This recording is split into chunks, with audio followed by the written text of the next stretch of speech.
Hi, welcome or welcome back to Trail and Ultra Running Training. My name is Will France. I'm a running coach and a strength coach, and the whole goal of this podcast is to help you train a little better so that we can have some more fun out on the trails. Today, we're going to talk about the long run. This is the thing I've been thinking about for a while now, probably about a year, if not more. Um, and if you find this helpful, I'd really appreciate if you subscribed or followed or whatever is the thing, whatever button on whatever platform allows you to like get notifications or just auto download these things. And if you don't want to do that, then please like share it with somebody or leave a rating. So today, let's talk about the long run.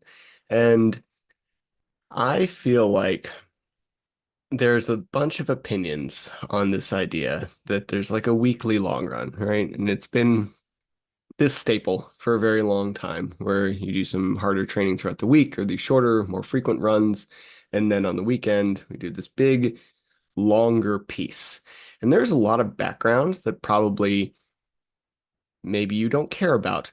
But very briefly, it was largely popularized with people like Lydiard, who would do like block periodization, where they do these speed pieces, and then they're working so hard throughout the week that maybe they weren't necessarily getting a bunch of the upper or like lower end aerobic stuff.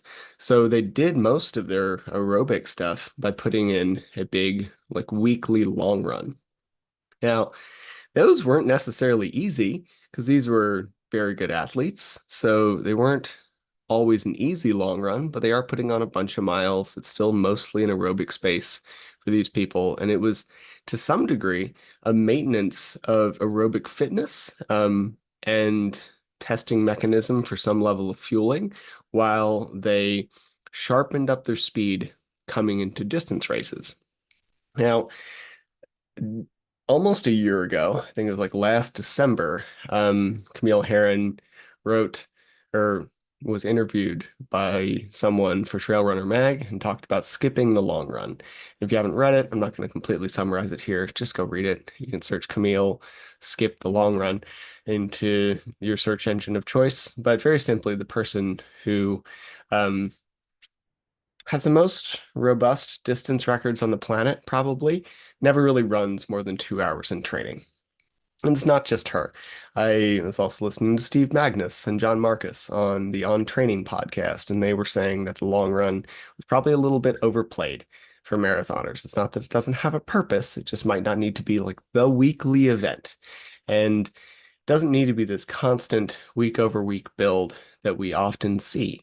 And it got me thinking that I wonder how much this might apply to those who aren't elite athletes and those who just kind of do this recreationally or for fun or who are getting into the sport. And kind of got me testing over the last little bit because you never know. I'm sure these things apply to people like Camille and Steve. Um, but I never really know how much these, what we might call higher level training concepts, apply to someone like me who doesn't run very fast and hasn't been running very long and may not have the like long endurance fitness background of someone like Camille. So if you're got wondering, like if you're training for something like 100 miles, wouldn't it be really valuable to get long, like go these long distances and see if you are training for an ultra? I feel like we know this concept of specificity, so it might be important to do these really long efforts. So it felt a little dichotomous to be having this separation from elite coaches and elite training protocols that just might not play into some level of common sense. So people immediately started talking against Camille when her article came out, and something like it only works because she's so good, and it only works because her volume's really so high, and she does like 1 2 hour run per week or two maybe. So at her paces, that's still pretty long, and all of those are valid. I also think that's kind of the point. I think with these objections, we're almost making the point for her. The point is, we can still create a very significant training stimulus without spending upwards of like 4, 5, or 6 trail hours on the trails almost every Saturday.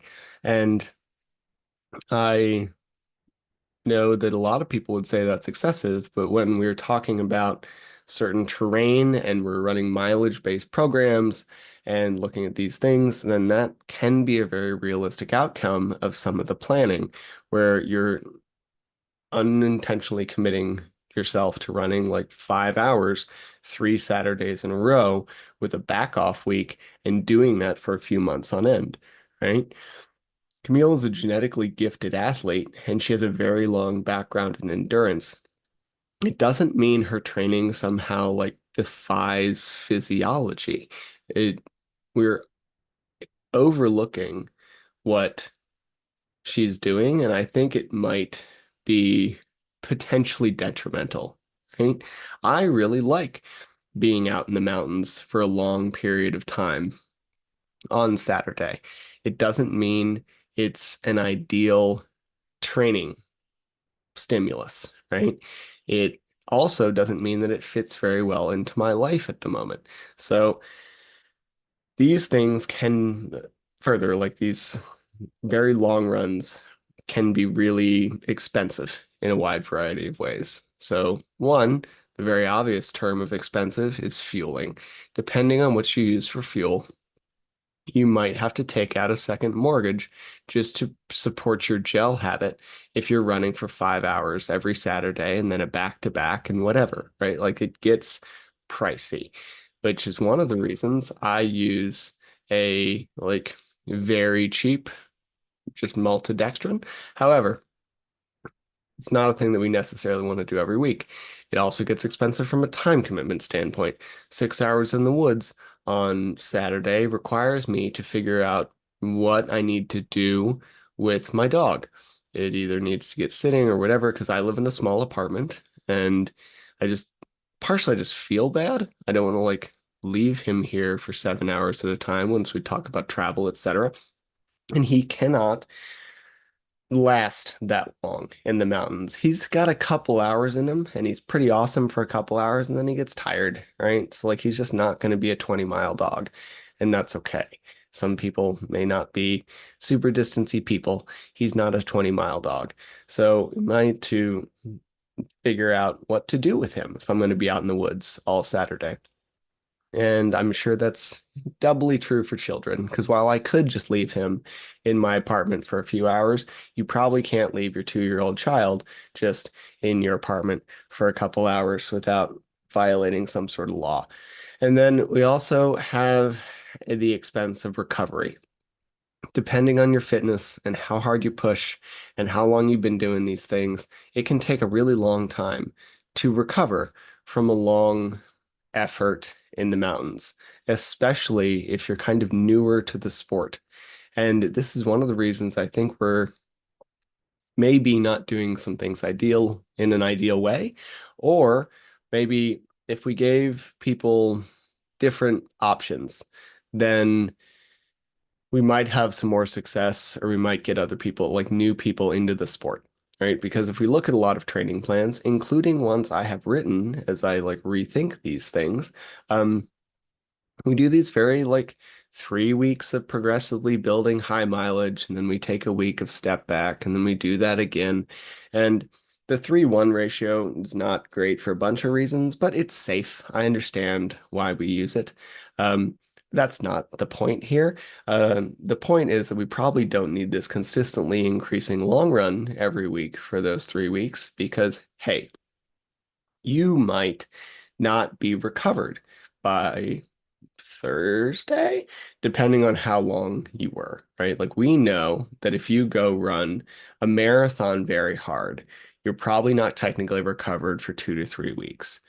So even if we pull back on the effort, like a marathon is probably raced in the upper ranges of like lactate production zone, or like lactate threshold things. You're not quite at threshold, but you're just below, and that's what you're going to hold for most of your marathon.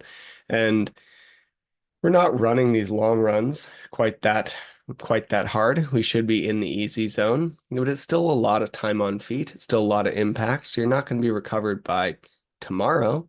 It's going to take you a few days. Could take you 3, 4, 5 days, depending on you and your background. And as a result, you are going to not miss, but not really get a bunch of training benefits over those days because you're going to be kind of in this recovery hole.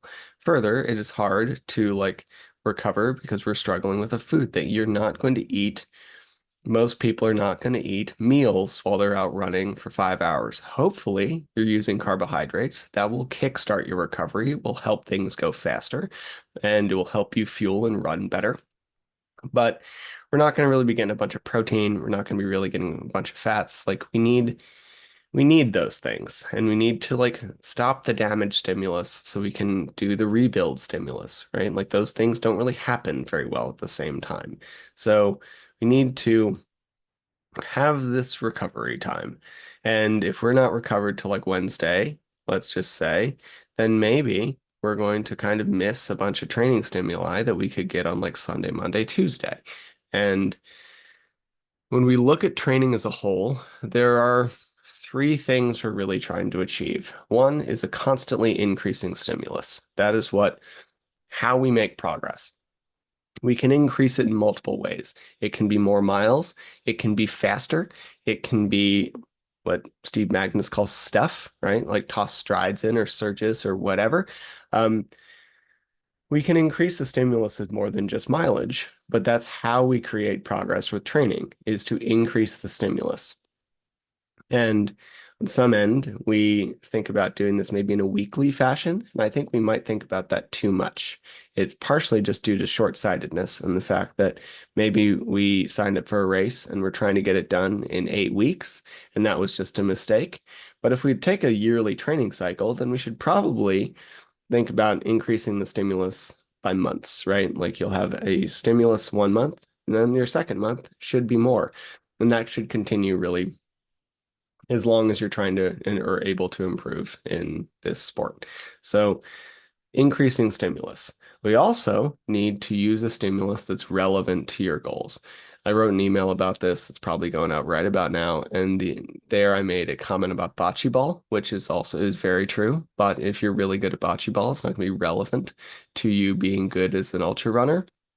But we can get a little more detailed here while I drone on, or at the very least, a little less pithy. Um, Probably also don't want to do a ton of swimming, right? So if someone's training for their first 100 miler, we can really find a lot of value from cross training. But swimming, unless you just really love it, it will have some cardiovascular crossover. But beyond that, you're not using your legs.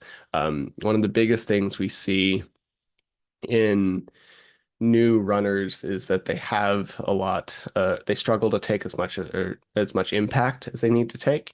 So while swimming could be beneficial from the fact that it's completely weightless, it also doesn't really give you that mild version of that. So probably don't want to do a ton of swimming. We want it to be relevant, right? So we need to increase the stimulus over time, and we need that stimulus to be relevant to our goals. And then number three is probably the most important. We need to recover. We can't just keep throwing stimulus at the problem and hoping to make improvement. We also need to recover and let the body adapt and make the changes that the stimulus was supposed to make, right? And as I mentioned, it is just hard to do that when you're spending half of your day out on a long run.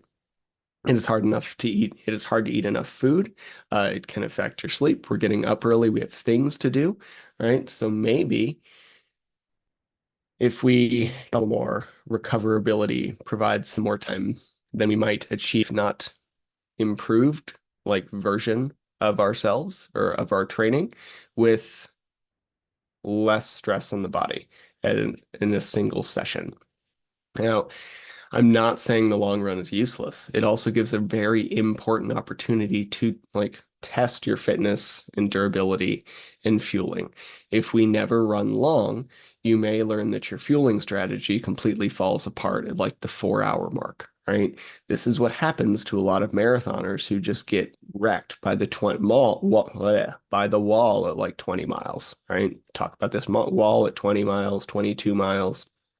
Part of that is because they never really go over that in their training. And for a lot of marathoners, that's also right about the time that they're going to run out of glycogen just based on pacing. So they, one, have some anxiety about never going over that mileage before. And two, their fueling strategy is garbage. So they don't have enough left in them. And then they just whack through this wall. This is one of the only ways you're going to figure this out is to do it. So this is why your first marathon probably isn't going to be your best. It's also why you probably shouldn't run a 100 miler as your first ultra. It's just a lot. So we should probably do something in training that allows us to test this along the way and adapt as needed. So the long run does have a lot of value. I'm just not convinced it has a lot of value entirely as a training stimulus.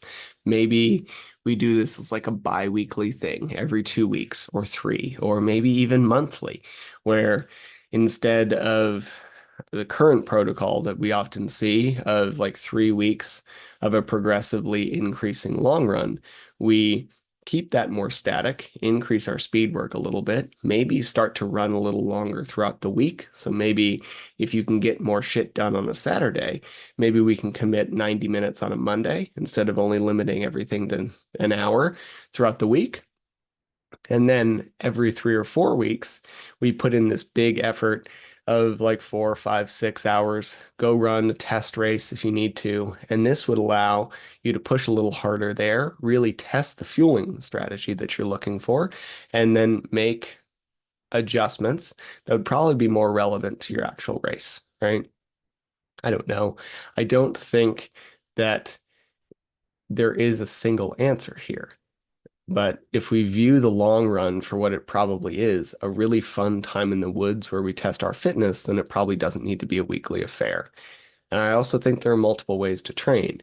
If you like spending most of your Saturday on the trails, you have the means to do so, and you're able to recover so that you can still train during the week, then I think that really sounds great. But it doesn't fit for a lot of people. They aren't able to recover quickly enough. Um, it's a big burden on the stuff they need to do throughout their week. It removes other stuff that they might enjoy. So I think like our commitment to massive weekends might just be a little counterproductive. For some of us, it's creating this huge recovery debt that impedes our progress in addition to creating a lot of to some level of stress from trying to get all the shit in our life done, right? As it is, I'm not running very long at the moment. Um, I'm just running frequently and I still fail to clean my house. So if I had to disappear for most of a Saturday, I can't imagine what this place would look like, right? So it's just one of those. Now, I think another consideration is that it's also probably affecting newer runners more or disproportionately. If we see a reduction, some reduction in benefits of training around the 2 to 3 hour mark, and there's not perfect studies on this, I want to be clear and open. Um, a lot of them are not really done in humans because it's hard to study these things in humans, but we do seem to see a lack of progress, especially at the like tendon and bone development adaptation level around the maybe 2 hour mark, probably ranging from like 90 minutes to three, depending on the person. Now, if we see that reduction and we're worried about really trying to harden or toughen or train the like bones and tendons of new people so that they don't get things like stress fractures, then I don't understand why we're hammering them into a recovery deficit on a weekly basis. If we just cap their runs at like the 2 to 3 hour mark and push a little harder, then they'd have more time to recover and eat and provide the recovery stuff. We could also like leverage a little more of a steady pace where they produce some lactate and maybe even start giving some intro level speed work and it's just a thought. I've been playing with this and you're kind of watching me as I go through this process, but I don't know the answer. I don't think there is an answer. I think there are many answers to the training question. I just think the long run can be a big barrier to people, even trying to run long distances because of the time commitment and because of how shitty it makes them feel for a few days. If we see a training plan and we know that you can only run like 4 to 5 miles per hour, so anything over 12 miles is probably a 3 hour commitment, then it's intimidating. And you just kind of know you're going to be sore and wrecked for half a week.